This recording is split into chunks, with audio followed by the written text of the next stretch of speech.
The night was cold and heavy with rain. Each drop hit the metal walls of the station like a small heartbeat, echoing through the narrow halls. Inside his small dorm room, Ethan sat quietly, watching the distant lights of the docking bay. He had finished another long shift, fixing broken oxygen vents, his hands still smelling like engine oil. Life on Station Epsilon was dull, lonely, and quiet just how he liked it. Ethan had no friends here. People came and went, ships docked and left, and no one stayed long enough to remember his name. He liked it that way. No attachments, no trouble. He didn't need trouble, but that night trouble came knocking. Literally, at first he thought it was just the sound of loose pipes shaking from the storm outside. But then, the sound came again, 3 soft knocks. Hesitant, careful. He frowned and stood up. No one ever came to his room. When he opened the door, his words froze on his tongue. There, in the dim light of the corridor, stood someone who didn't belong. A girl, but not human. Her skin shimmered faintly like polished silver under the weak yellow light. Her hair fell around her shoulders like strands of liquid glass. She was drenched from the rain, her cloak torn, and her eyes large. Bright Violet looked terrified. "Please," she whispered, her voice trembling, almost musical. "They will find me. Please, I beg you." Before Ethan could ask who they were, she stumbled forward and nearly collapsed. Reflexively, he caught her. Her body was burning hot, far too hot for any human temperature. Ethan's heart raced. He knew the rules. Harboring an unregistered alien was a serious crime. But one look at her face, pale, exhausted, desperate, made him forget every law in the galaxy. "Come inside," he said quietly, guiding her in. She hesitated for a second, then nodded and stepped into the small, cluttered room. The moment he closed the door, she flinched at the sound, as if afraid someone would burst in. "Sit down," he said softly. "You're safe here. For now." She sat on the edge of the cot, her hand shaking. "Safe," she repeated as if testing the word. "I haven't been safe for so long."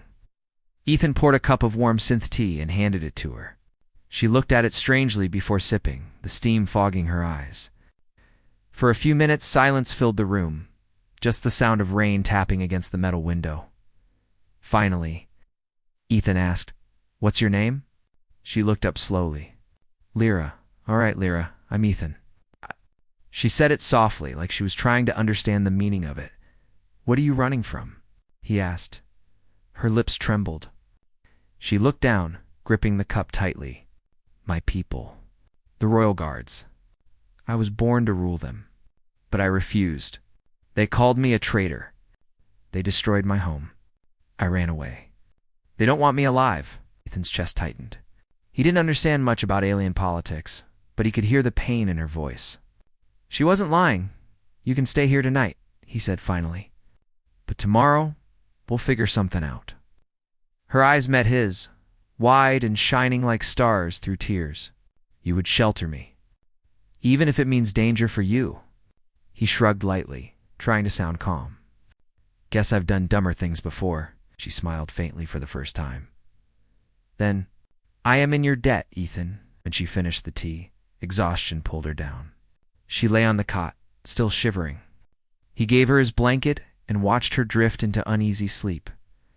Ethan sat back at his desk, staring at the dim lamp. He didn't know what he had just gotten himself into, but something about her felt different, not just alien lonely. Like she carried a broken world inside her. As the storm raged outside, he heard her whisper in her sleep. Her voice was soft, filled with longing. One word, mate. Ethan froze, staring at her. He didn't understand her language. But that word he understood, and something deep in his chest shifted, like fate had just walked through his door. The morning came too soon. The storm outside had faded, but inside Ethan's small room, silence still hung heavy. Lyra was still asleep, her silver hair spread across the pillow like strands of moonlight. Ethan quietly made himself a cup of bitter station coffee, trying not to wake her. He kept telling himself that when she woke up, he'd send her away. She was a runaway alien princess, hunted by her own people.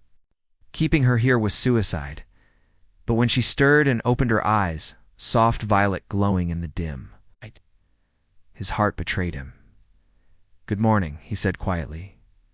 She blinked, confused for a second. "You are still here," she whispered. "I live here," he replied, with a small smile. Her gaze softened. "I dreamed of my home." The sky was golden, and the air sang when the sun rose. Her voice broke slightly. "Now it's all gone." Ethan didn't know what to say. He just nodded, the words stuck somewhere deep in his throat. When she sat up, he noticed faint glowing marks on her wrists, like living light moving under her skin. They pulsed slowly in rhythm with her heartbeat. "What's that?" he asked gently. Lyra hesitated. She pulled her sleeves down quickly, hiding them. "A curse," she said after a pause. "They mark me as exiled. Wherever I go, my people can trace me. But the storm last night blocked their signal. That is why I came here." Ethan frowned. "So they could find you again." She nodded.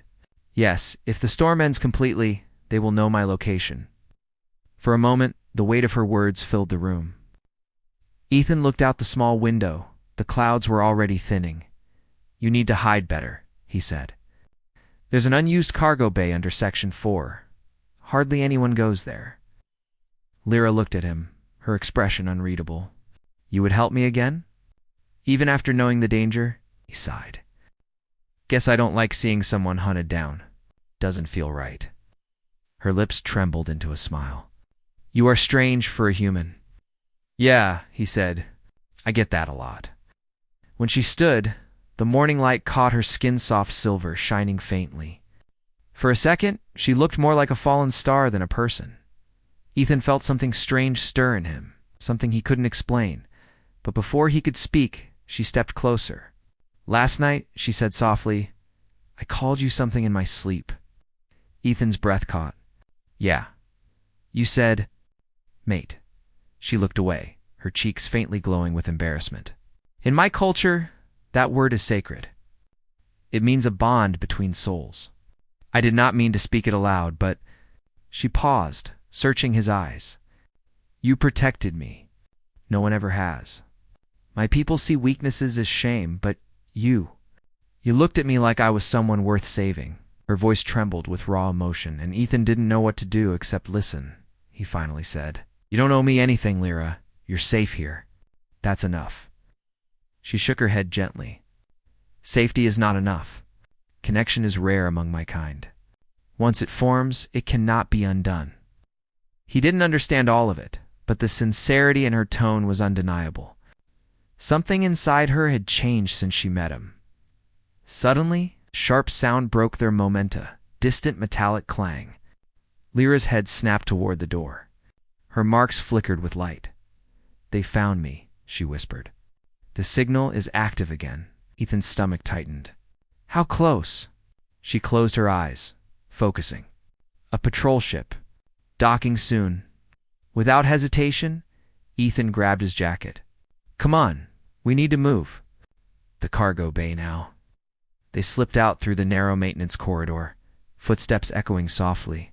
The station was waking up, but no one noticed them yet. When they reached the lower deck, Lyra's strength faltered.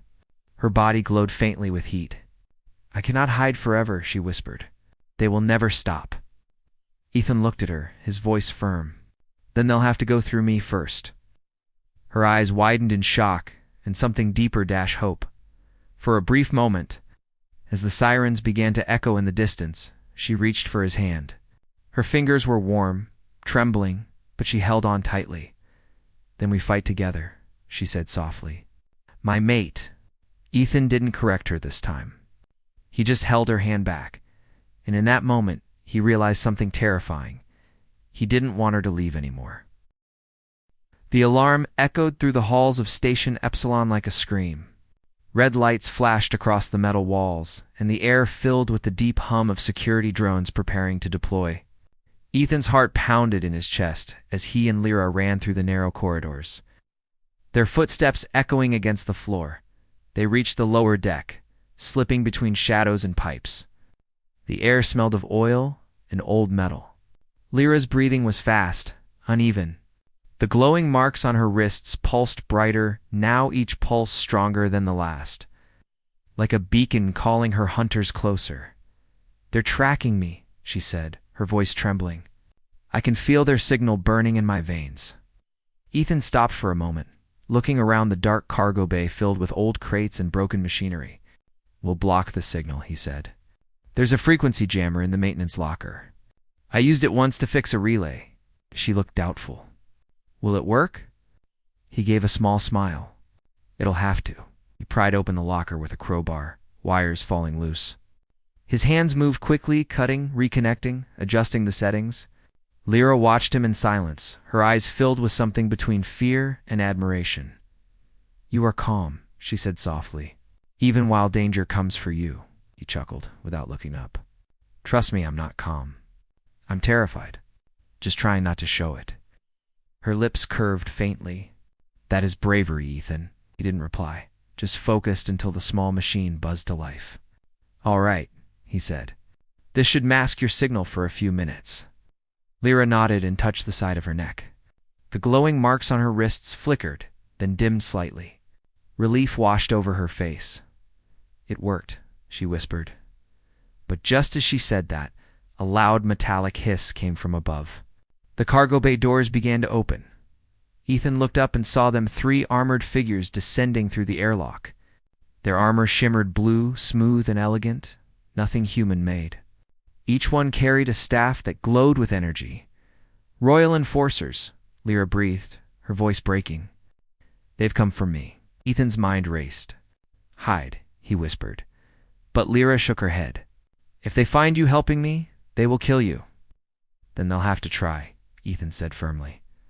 Before she could protest, the first enforcer landed. His helmet turned toward Ethan. A voice, cold and mechanical, echoed through the bay. "Human, step aside.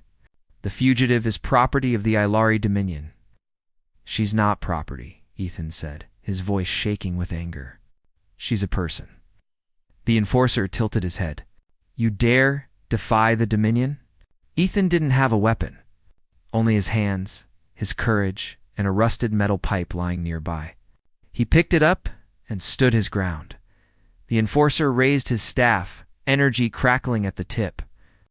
Before he could strike, Lyra shouted something in her native tongue, a sound that seemed to ripple through the air itself. The lights flickered. A burst of silvery energy shot from her hands. The wave hit the enforcer, throwing him backward into the wall. Ethan stared in shock. "What was that?" She breathed heavily, her skin glowing faintly. "A power I was never meant to use again," she said softly. "Royal energy. It drains me, but it's all I have." The other 2 enforcers stepped forward. Ethan grabbed Lyra's hand. "We need to move." They dashed between the crates as energy blasts tore through the air, exploding against the metal walls.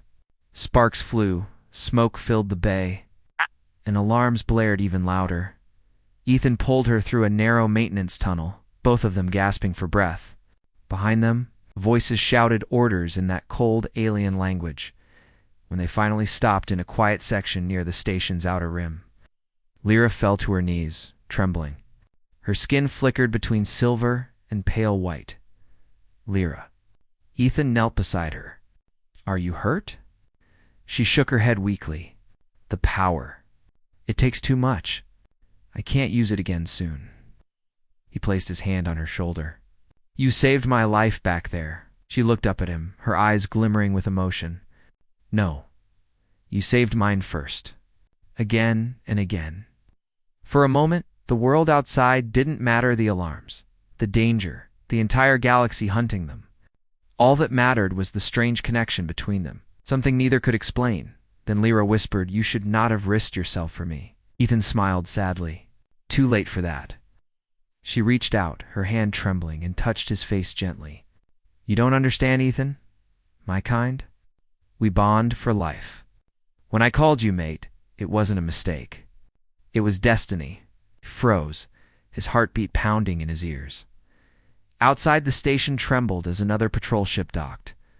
The hunt wasn't over. But as he looked into her violet eyes, Ethan realized something. No matter what came next, he wasn't letting her go. Not now. Not ever. The station was falling into chaos. Sirens screamed through the metal halls and lights flickered as security systems locked down. Ethan and Lyra hid behind a row of cargo tanks, both breathing hard. The air smelled of burnt wiring and fear. Ethan peeked around the corner. Enforcers were searching section by section, scanning with strange blue lights that rippled through the walls like waves. "They're sweeping every deck," he whispered. "We can't stay here." Lyra nodded weakly, her skin pale, her glowing marks dimming. She was still drained from using her power. Her voice was soft but steady. "If we reach the hangar, we can take a small shuttle. There's a wormhole route not far from here. It will take us outside Dominion space." Ethan blinked. "You think we can make it past their ships?" Her violet eyes met his. "I don't think. I hope." He looked at her, realizing that hope was all they had left. Then hope's good enough. They started moving quietly through the maintenance corridors. The metal walls were cold and narrow, filled with the hum of hidden machinery. Lyra's hand brushed his arm from time to time, and each time a faint warmth spread through him. It wasn't just fear keeping him awake. It was something deeper, something alive. They reached an old lift that led toward the hangar decks. The power was weak, flickering as it descended. Lyra leaned against the wall, her strength fading again. "Lyra," Ethan said gently, "you need rest. You're not going to make it like this." She shook her head. "I cannot stop now. If they capture me again, they will use me. My blood carries energy. My people covet. They will make me a weapon." Ethan clenched his fists. "Not while I'm breathing." Her eyes softened. "Why do you care so much, Ethan? You could have turned me in, taken the reward, walked away." He looked at her quietly, then said, "Because you looked at me like I wasn't invisible. You didn't see a nobody. You saw me?" For a moment, neither of them spoke. The hum of the lift filled the silence. Then, slowly, she reached out and placed her hand over his heart. "You are not nobody," she whispered. "To me, you are everything." Before Ethan could respond, the lift stopped with a sudden jolt. The door slid open to reveal flashing lights and distant shouting. The hangar wasn't far now, but neither were the enforcers. "Come on," Ethan said, grabbing her hand. They ran through the corridors, their footsteps echoing in rhythm with the alarms. When they reached the main hangar gate, Ethan froze. 2 enforcers stood guard near the smaller shuttles. He scanned the area quickly. To the left was a cargo loader, an old machine with a rusted arm. "If we can distract them," he whispered, "we can reach that shuttle." Lyra nodded. "What will you do?" Ethan smiled faintly. "Something stupid, probably." Before she could stop him, he sprinted toward the loader, jumped into the cockpit, and powered it on. The engines roared to life with a loud metallic growl. The enforcers turned immediately, shouting commands in their strange language. Ethan slammed the controls, swinging the loader's massive arm into a fuel crate. It exploded in a burst of fire and smoke, filling the hangar with chaos. "Now, Lyra," he yelled. Lyra dashed through the smoke, her silver figure glowing faintly. She reached the shuttle, opened the hatch, and called out, "Ethan, hurry." He ran, ducking under a beam of blue energy that scorched the wall beside him. The heat seared his cheek, but he didn't stop. He leaped into the shuttle just as the door sealed shut. Lyra hit the ignition, her hands moving with surprising precision. The engines roared, shaking the entire deck. The shuttle lifted, spinning toward the hangar doors. "They're locking the gates." Ethan shouted. Lyra's eyes flashed. "Not for long." She pressed her glowing hand against the control panel. The circuits lit up in bright silver, and for a moment, the entire shuttle seemed alive. The hangar doors tore open, and the small craft shot into the void of space. Ethan looked out the window, his chest tightening. The stars stretched into streaks as they entered warp speed. Behind them, Station Epsilon grew smaller and smaller, until it was just a dot swallowed by darkness. For the first time since he met her, the world was quiet again. Lyra turned toward him, her face soft and tired. "We are free." "For now." Ethan nodded. "Yeah, for now." He He sat back, staring at the stars, realizing his life had changed forever. He was no longer a lonely technician. He was a fugitive with a princess who called him her mate, and whose eyes held a universe he didn't yet understand. And as silence filled the ship, Lyra leaned her head on his shoulder and whispered, "Wherever we go, Ethan, I will follow." He didn't answer. He just reached for her hand and held it, knowing that no matter what came next, he wasn't alone anymore. The stars outside stretched like silver rivers as the small shuttle glided through deep space. Inside, silence filled the cabin. Ethan sat in the co-pilot seat, watching Lyra as she guided the ship through the black void. Her hands trembled slightly on the controls, and her silver skin still glowed faintly under the dim lights. They had escaped the station, but not safety. The Dominion wouldn't stop chasing her, and now they would hunt him too. "How far until the wormhole?" Ethan asked quietly. Lyra checked the scanner. 2 hours if the engines hold. "But," she paused, her violet eyes narrowing, "they will come. I can feel their ships near." Ethan looked at the radar. The green screen blinked softly, showing nothing yet. Still, he believed her. She always seemed to feel things before they happened, as if the stars whispered warnings only she could hear. He leaned back, trying to relax, but his mind wouldn't stop spinning. "You said they'd use you as a weapon," he said. "What did you mean?" Lyra looked down, her voice quiet and broken. "My people's blood can store energy from stars. We are born with it. It is our gift and our curse. The royal family, they want to use that power to control others. I refuse to obey. I destroyed the generator they made from my mother's body." Ethan's chest tightened. "Your own people did that." She nodded slowly, her eyes glistening. "They called it honor. I called it cruelty." For a while, silence filled the cabin again. Only the hum of the engines and the faint vibration of space travel surrounded them. Ethan wanted to comfort her, but didn't know how. So he just said softly, "You did the right thing." She turned her head and looked at him, her expression fragile but grateful. "No one ever told me that before." Before he could answer, the radar beeped sharply. 3 red dots appeared on the screen, fast, closing in from behind. "Contact," Ethan shouted. Lyra's eyes flashed. "Dominion patrol ships. They found us." She slammed her hand on the throttle and the shuttle's engines roared. The stars outside blurred faster. Ethan strapped himself in as the ship shook violently. Beams of blue energy shot past them, lighting the darkness like lightning. One grazed the wing, sending sparks across the hull. "They're too fast," Ethan said. Lyra's jaw tightened. "Hold on."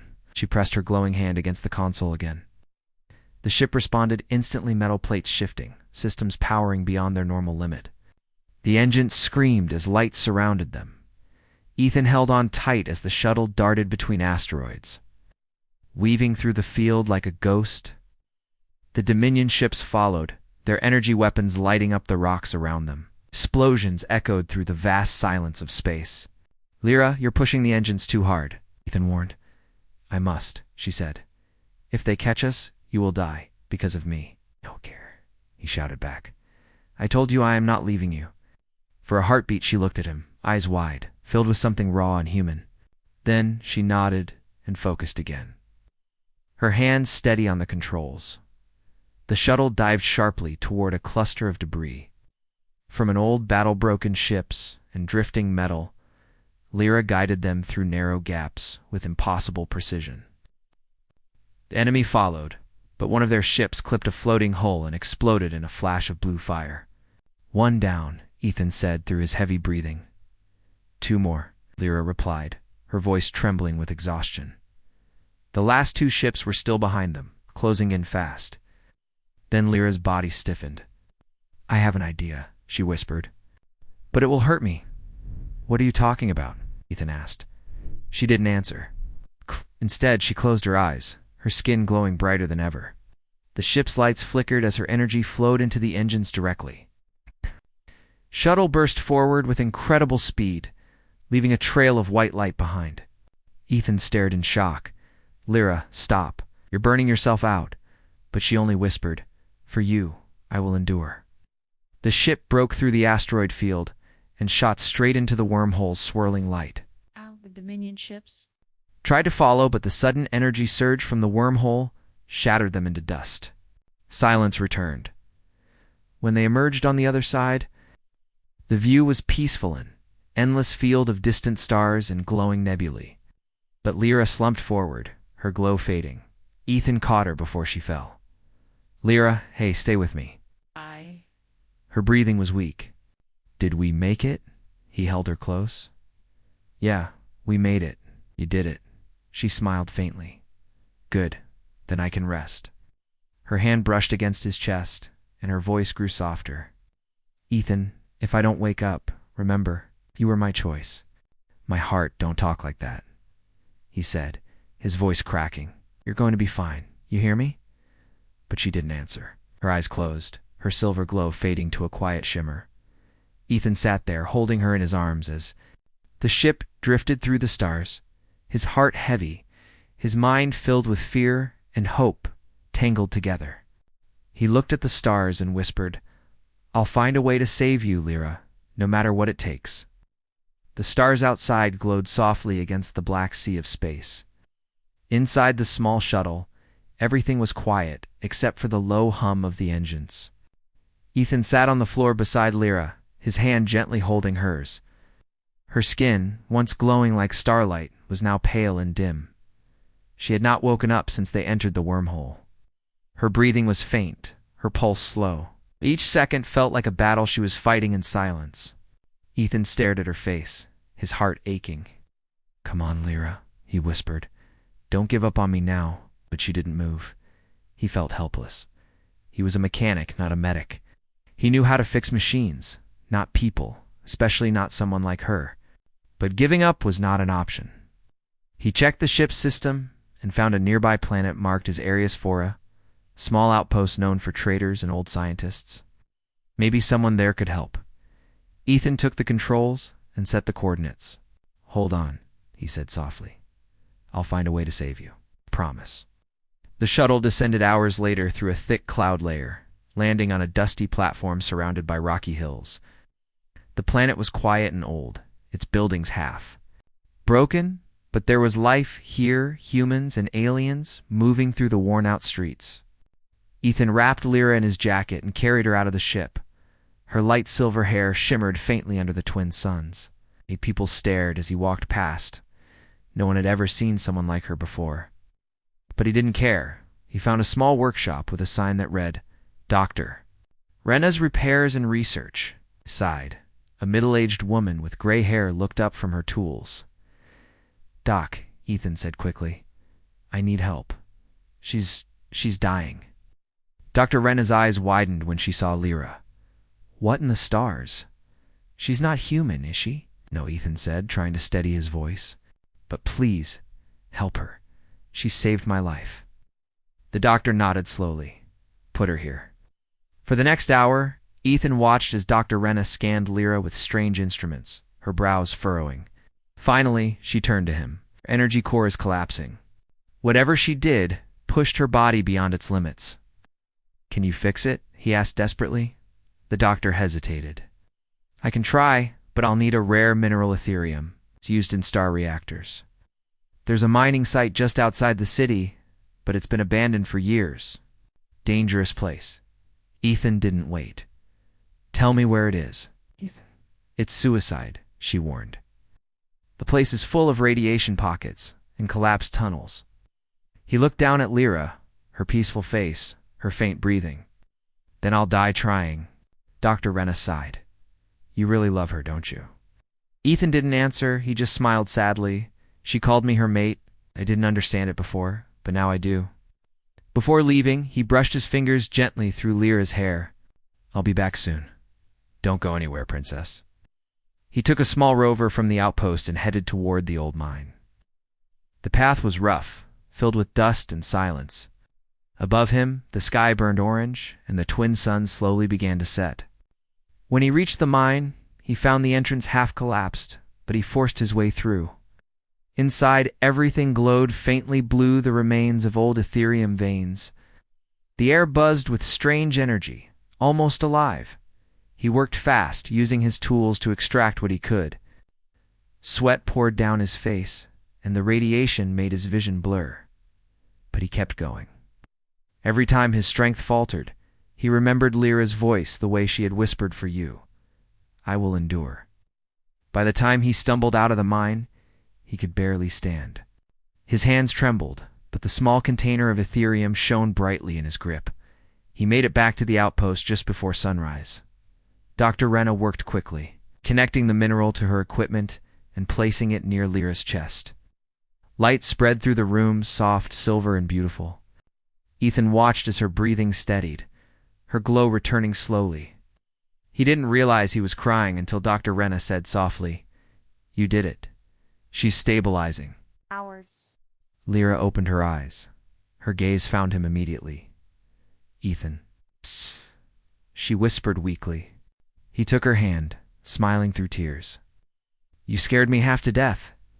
She looked at him, her voice trembling. He came back. Always, he said. You promised to follow me, remember? Now it's my turn. Her lips curved into a small, soft smile. Then we are bound, truly. He leaned closer, his forehead resting against hers. Yeah, he whispered. Forever. Right. And as the first rays of dawn touched the planet's surface, Lyra's glow returned, brighter than ever, lighting up the room like the birth of a new star. Days passed on Arius IV, and peace seemed like a dream they were finally allowed to live. Ethan and Lyra stayed near the outpost, repairing the shuttle together and sharing quiet evenings beneath the twin suns. She was healing slowly, beautifully, and her laughter began to return like soft music, for the first time since he met her. Ethan saw her smile without fear, but peace in the galaxy never lasted long. One night, the sky above the desert filled with burning trails of light. Ships large, black, and cold, descending from orbit. Dr. Rena saw the signal first. It's the Dominion, she said in horror.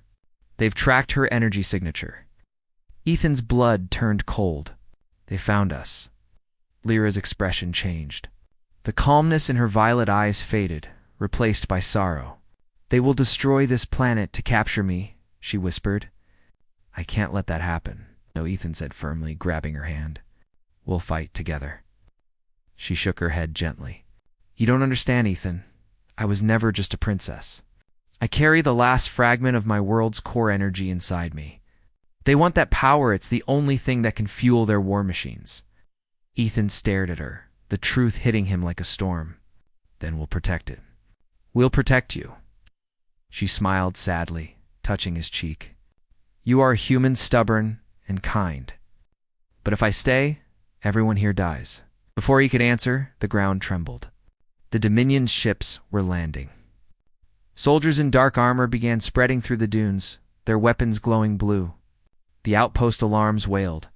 Dr. Rena shouted, They're coming from the East Ridge. Ethan rushed to the shuttle, loading what weapons they had, mostly repair tools, turned into crude blasters.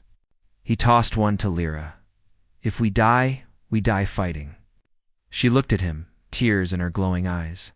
No, if we die together. They took positions at the edge of the outpost. The first wave of Dominion troops appeared over the ridge. Laser fire tore through the night, lighting up the sands. Ethan fired back, protecting Lyra's flank. Every time he thought they would be overwhelmed, she unleashed bursts of silver energy that sent shockwaves through the ground, but there were too many. One of the blasts hit near them, throwing Ethan against a wall. Pain shot through his body. He looked up just in time to see a Dominion officer aiming at Lyra. No, no, no, he shouted, running forward. The blast never hit her. Ethan stepped in front of it. The energy burned through his chest, sending him to the ground. Lyra screamed a sound that tore through the air like lightning. She dropped to her knees beside him, holding his trembling hand. Ethan, no. Please, he tried to speak, but blood filled his mouth. Still, he smiled. I told you. I'd stay. Her tears glowed as they fell on his skin. She pressed her forehead to his. You foolish human. Why did you do this? He whispered weakly, Because you're worth saving. Something inside her broke hand, then awakened. Her eyes turned pure white, her silver skin blazing with radiant light. The Dominion soldiers stopped firing, shielding their faces. Lyra rose slowly, carrying Ethan in her arms. Her voice echoed across the battlefield, filled with power and grief. No more suffering. No more war. She released all the remaining energy within her, the ancient power of her people. A blinding wave swept across the desert, disintegrating the Dominion ships and leaving only silence behind. The energy faded. She collapsed beside Ethan. The dawn came quietly, when Dr. Renna and the survivors reached them. They found two figures lying together on the sand. Ethan's hand, still holding hers. For a moment, everyone thought they were gone. But then, Lyra's chest rose, faintly. She opened her eyes, weak, but alive. Ethan's wound was gone. He was breathing again. Dr. Renna gasped. What? What happened? Lyra smiled softly, tears shining in her eyes. He shared his life with me, and I gave him mine. Later, when the suns rose higher, Ethan woke. Lyra sat beside him, holding his hand tightly. Did we win? He asked, voice rough but smiling. She nodded, her eyes full of warmth. We did. Together. He looked up at the bright sky. So, what now? She leaned closer, resting her head on his shoulder. Now we live, Ethan. We live for all that was lost, and for everything we still have.